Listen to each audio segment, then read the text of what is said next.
संभाजीनगर शहरामध्ये पुन्हा एकदा कायद्याचा धाक उडाल्याचे भयावह चित्र समोर आलं आहे। पैठण गेट परिसरात एका व्यक्तीने हातात तलवार घेऊन खुलेआम फिरत नागरिकांमध्ये दहशत निर्माण केली आहे। कायदा सुव्यवस्थेवर प्रश्नचिन्ह निर्माण करणारी ही घटना नेमकी आहे तरी काय, जाणून घेऊया। छत्रपती संभाजीनगर म्हटलं की सतत पेटलेलं शहर आणि अशातच पैठण गेट परिसरात एक व्यक्ती खुलेआम हातात तलवार घेऊन फिरताना आढळून आला आहे।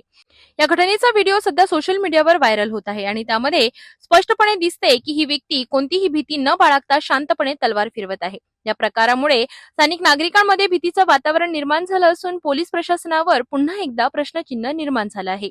हा प्रकार नेमका कशासाठी करण्यात आला, कुठल्या गँगचा भाग आहे का की कुठल्या तरी वैयक्तिक वादातून तलवार घेऊन रस्त्यावर उतरला आहे? पैठण गेट हे शहरातील एक प्रमुख व्यापारी ठिकाण असून येथे नेहमीच मोठ्या प्रमाणावर नागरिकांची वर्दळ असते। अशा ठिकाणी तलवार घेऊन फिरणं हे फक्त कायदाच नाही तर समाजाच्या सुरक्षिततेलाही आव्हान आहे। घटनेची माहिती मिळताच पोलीस घटनास्थळी पोहोचले आणि व्यक्तीचा शोध घेणे सुरू आहे। मात्र प्रश्न उपस्थित राहतो की जर एखादी व्यक्ती दिवसाढवळ्या तलवार घेऊन रस्त्यावर फिरू शकते तर मग शहरात पोलीस यंत्रणेचा धाक उरला आहे का? या घटनेमुळे प्रशासनाच्या कार्यक्षमतेवर प्रश्नचिन्ह निर्माण झाले आहे।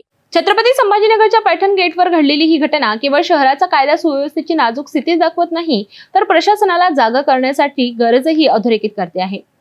आरोपी लवकरात लवकर पोलिसांच्या ताब्यात यावा आणि नागरिकांना सुरक्षिततेची हमी मिळावी अशी अपेक्षा आता संभाजीनगरकर व्यक्त करीत आहेत।